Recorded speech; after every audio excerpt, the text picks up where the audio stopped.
Long ago in Ireland there lived a wise man called Finnegas.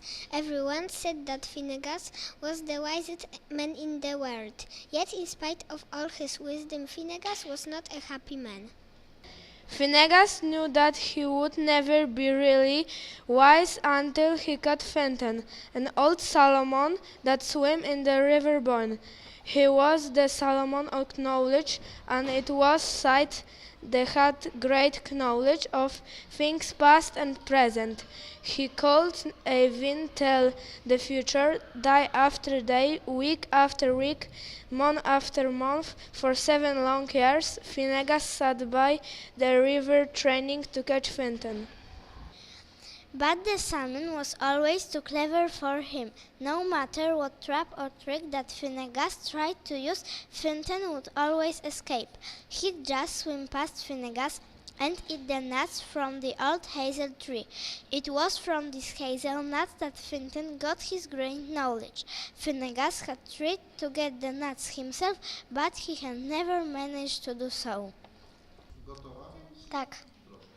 Poor old Finnegas began to think that he would never catch Fintan. Sometimes when the thought of this made really sad, he'd sit by his fire and howl.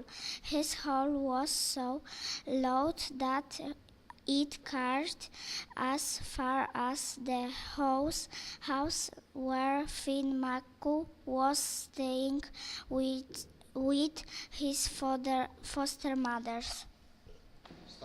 Finn was busy learning everything he could. His foster mothers told him that the day would come when he would go and learn from Finnegas.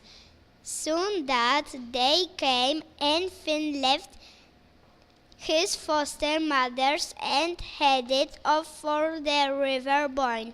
When Finn reached the river, he found Finnegas sitting on the bank fishing.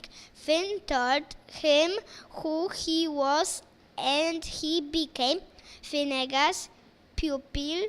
In return, Finn did lots of work for Finnegas, but Finnegas spent every day trying to catch Fintan. One day Finn told Finnegas that the best way to catch salmon was to use free berries as bait. Finnegas felt that was silly, but he tried it just the same.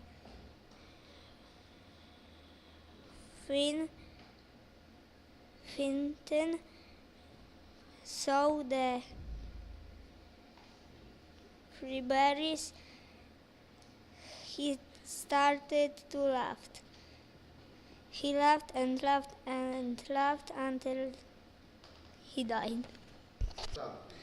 Finn was in the woods collecting wood when he heard a yell from Finnegas. He raced back to the banks of the river. Finnegas was dancing around with the salmon in his net. He danced about more, had he got tired. He told Finn to cook the salmon and not to touch. He had a bit of it. He told him to bring it to him when it was ready. Finnegas went to lie down in his hut while Finn cooked the salmon. As Finn turned the salmon over, he burned his thumb. It was very sore, and Finn stuck his thumb in his mouth and sucked it.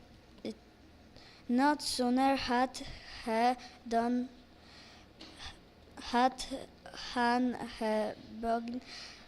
to feel very strange. He brought the salmon to Fringas, but as soon as Fringas saw Finn, he knew that had happened. He told Finn that he meant as well as the rest of the salmon. Then he turned and walked into the ford. He let on and a more hole than a bank his head and gave a tree. Finn sat down and ate the rest of the salmon. From that day on, whether he wanted to know anything, all he had to do was suck his thumb. That was not the only gift that Finn got from the salon. If a sick or injured person drank the water from his cup and had the wound so soon be better, many people were glad